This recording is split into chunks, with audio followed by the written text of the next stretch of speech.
Hi friends, welcome to my channel. జేడీకేడి పరందామయ్య గారి murder కేసుని సాల్వ్ చేయడానికి సురేష్ వాళ్ళ నాన్నగారింటికి వెళ్తారు. ఇక భాగ్య వాకిట్లోనే జేడీకి ఎదురుపడుతుంది. ఇక జేడీ ఇలా చెప్తూ ఉంటుంది భాగ్యకి, ఇక మర్డర్ కేసుని సాల్వ్ చేయడానికి మీ ఇంటిని ఒక్కసారి చెక్ చేయాలి అని అంటూ భాగ్యతో మాట్లాడి జేడీకేడి ఆదిలక్ష్మి దగ్గరికి వస్తారు. ఇక పరందామయ్య మర్డర్ కేసుని సాల్వ్ చేయడానికి మీ ఇంటిని ఒకసారి సోదా చేయాలి అని జేడీ అంటుండగా అలాగే అంటుంది ఆదిలక్ష్మి. ఇక పరందామయ్య గారి రూమ్లో అంతా వెతుకుతూ ఉంటారు జేడీ. ఇక అక్కడ బెడ్ కింద ఒక బ్యాగ్ బయటపడుతుంది. ఆ బ్యాగ్లో మీనన్ వెతుకుతున్న కోట్ల విలువైన విగ్రహం కనబడుతుంది. ఆ విగ్రహాన్ని జేడీ బయటికి తీసి ఇదేంటి అని అడుగుతూ ఉండగా, ఇది మా పూర్వీకుల కాలం నుండి మాకు వచ్చింది.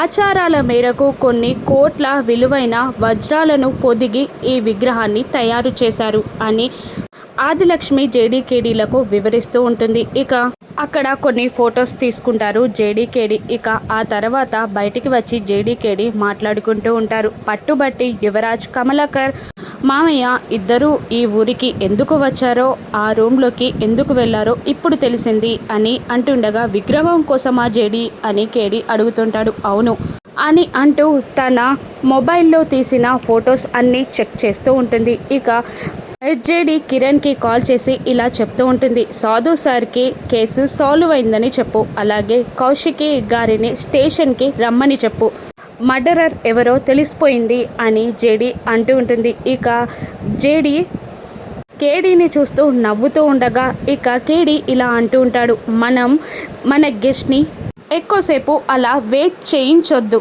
వెళ్దాం పదా అని అంటూ స్టేషన్కి బయలుదేరుతారు. ఇంతకీ పరందామయ్యని చంపింది యువరాజ్, కమలాకర్ కానప్పుడు ఇంకెవరు? మీననా? జేడీ ఎవరిని దోషిగా నిరూపించనుందో రాను ఎపిసోడ్స్లో చూద్దాం. Thank you for watching.